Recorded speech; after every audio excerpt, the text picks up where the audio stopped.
अल्हम्दुलिल्लाहि रब्बिल आलमीन वस्सलातु वस्सलाम अला सय्यिदिल मुरसलीन। तफसीर तिब्यानुल कुरान मुकदमा तफसीर। कुरान करीम को पढ़ने और सुनने के अहकाम, आदाब और ज़रूरी मसाइल। जो शख्स कुरान करीम की तिलावत का इरादा करे, इसको चाहिए कि अपने मुंह को हर किस्म की बदबू से अच्छी तरह साफ कर ले। खास तौर पर तंबाकू नोशी करने वाले, नस्वार डालने वाले और कच्चा लहसुन और प्याज खाने वालों को किसी अच्छी पेस्ट से मुंह साफ करना चाहिए और मुंह में इलायची वगैरह रखनी चाहिए और दीगर इत्रियात की खुशबू लगानी चाहिए, क्योंकि फरिश्ते तिलावत कुरान के दौरान हाजिर होते हैं और बदबू से इनको तकलीफ होती है और खुशबू से राहत होती है। कुरान करीम की तिलावत या वजू करना, तिलावत बाद वजू करना मुस्तहब है, और अगर कुरान करीम को छुए बगैर ज़बानी बेवजू पढ़ा जाए तो जायज़ है। इस पर तमाम मुसलमानों का इजमा है और इस सिलसिले में बकसरत अहादीस है। ताहम ये खिलाफ मुस्तहब और खिलाफ औला है। अगर पानी ना मिले तो तयम्मुम करके तिलावत करे। जिस औरत को हैज ना हो, सिर्फ इस्तिखासा का खून जारी हो, वो बेवजू के हुक्म में है। वो नमाज के किसी एक वक्त के शुरू में वजू कर ले तो दूसरे वक्त के शुरू होने तक इसका वजू रहेगा, बशर्ते के किसी और वजह से उसका वजू ना टूटे। जनबी और हाइज के लिए कुरान करीम की तिलावत करना हराम है, खा एक आयत हो या इससे कम हो। अलबत्ता जनबी और हाइज बगैर तलफ़्फ़ुज़ के दिल में कुरान करीम को पढ़ सकते हैं। अलबत्ता इस पर तमाम मुसलमानों का इजमा है कि तस्बीह, तहलील, तहमीद, दरूद शरीफ और दीगर तमाम अज़कार और वज़ाइफ जनबी और हाइज पढ़ सकते हैं। और अगर तिलावत कुरान का कसद ना हो तो बतौर दुआ कुरान करीम की आयात भी पढ़ सकते हैं। मसलन बतौर शुक्र अल्हम्दुलिल्लाहि रब्बिल आलमीन पढ़ सकते हैं। सवारी पर बैठते वक्त सुबहानल्लज़ी सखलना वाली आयत और मुसीबत के वक्त इन्ना लिल्लाह व इन्ना इलैहि राजिऊन पढ़ सकते हैं। लेकिन यह भी खिलाफ मुस्तहब और खिलाफ अफजल है। किसी पाक और साफ जगह पर बैठकर कुरान करीम की तिलावत करनी चाहिए।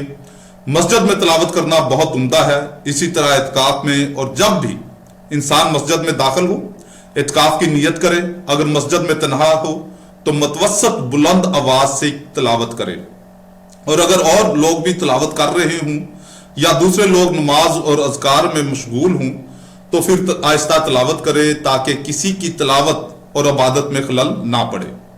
निज सर डांप कर सुकून, खुशू, वक़ार और अदब के साथ बैठकर तिलावत करे और किबला की तरफ मुंह करके तिलावत करे।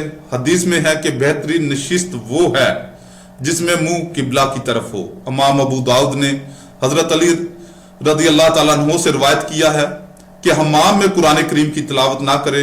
अबू मैसरा से रिवायत है कि पाक जगह कुरान करीम की तिलावत की जाए। आजकल लोग अटैच बाथ में वजू करते हैं। बिस्मिल्लाह और वजू की दुआएं इस जगह पढ़नी नहीं चाहिए, और किसी भी मुत्तज़ल और गैर मोहतरम जगह पर कुरान करीम पढ़ने और अल्लाह रब्बुल इज़्ज़त और इसके रसूल सल्लल्लाहु अलैहि वसल्लम का नाम लेने से इज्तनाब किया जाए। कुरान करीम की तिलावत शुरू करने से पहले औज़ु बिल्लाहि मिनश शैतानिर रजीम पढ़े और कुरान करीम की आयात के मानी में गौर फिक्र और तदब्बर व तफक्कर करे। जिसकी आयत में ज़ौक़ शौक़ और वजद आए इसको बार बार दोहराए, क्योंकि इमाम नसाई और इमाम इब्ने माजा ने हजरत अबू ज़र रज़ी अल्लाह ताला अन्हु से रिवायत किया है कि नबी करीम सल्लल्लाहु अलैहि वसल्लम एक रात सुबह तक सूरह मायदा आयत नंबर 78 अगर तू इनको अजाब दे तो बेशक ये तेरे बंदे हैं, और अगर तू इनको बख्श दे तो तू बहुत गालिब बड़ी हिकमत वाला है। इस आयत को बार बार पढ़ते रहे। सुन्ने निसाई हजरत तमीम दारी रज़ी अल्लाह ताला अन्हु बयान करते हैं कि एक रात सुबह तक नबी करीम रऊफ़ रहीम रहमतुल्लिल आलमीन सल्लल्लाहु अलैहि वसल्लम सूरह जासिया आयत 21 क्या जिन लोगों ने गुनाह किए हैं उन्होंने ये गुमान कर लिया है कि हम उन्हें इन लोगों की मिसल कर देंगे जो ईमान लाए और उन्होंने नेक काम किए, इन सब की जिंदगी और मौत बराबर हो जाए, वो कैसा बुरा फैसला करते हैं। इस आयत को दोहराते रहे। इस तरह सहाबा कराम और फुकाहे ताबीन से मनकूल है कि उन्होंने तिलावत के दौरान बाज आयात को बार बार पढ़ा, कुरान करीम की तिलावत करते हुए कि या तिलावत को सुनते हुए। जब अल्लाह रब्बुल इज्जत के कहर व गजब, इसकी गिरफ्त और इसके अजाब की आयात से गुजरे तो अल्लाह रब्बुल इज्जत के खौफ से रोना चाहिए। सूरह बनी इसराइल आयत 107 ता 109, बेशक जिन लोगों को इससे पहले इल्म दिया गया जब इन पर इस कुरान की तिलावत की जाती है तो वो ठोड़ियों के बल सजदा में गिर जाते हैं और कहते हैं कि हमारा रब हर ऐब से पाक है, बेशक हमारे रब का वादा जरूर पूरा होना है, और रोते हुए ठोड़ियों के बल गिर पड़ते हैं। और ये कुरान इनके दिलों में खौफ खुदा को ज्यादा करता है।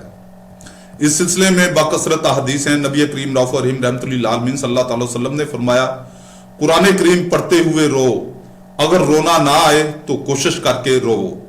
इमाम बुखारी ने रिवायत किया है कि हजरत अबू बकर सदीक रदी अल्लाह ताला अन्हु नमाज में कुरान करीम पढ़ते हुए इस कदर रोते थे कि मुशरिकों की औरतें भी इनका गरिया सुनकर मुतासर होती थीं। कुरान करीम को तरतील के साथ आहिस्ता आहिस्ता और ठहर ठहर कर पढ़ना चाहिए। हजरत इब्ने अब्बास ने फरमाया, जल्दी जल्दी पूरा कुरान पढ़ने की बनिस्बत मेरे नजदीक ये बेहतर है कि सिर्फ एक सूरत तरतील के साथ पढ़ ली जाए। सूरह मुज़म्मल आयत 4 में अल्लाह रब्बुल इज्जत का फरमाने आली शान है, कुरान करीम आहिस्ता आहिस्ता और ठहर ठहर कर पढ़िए।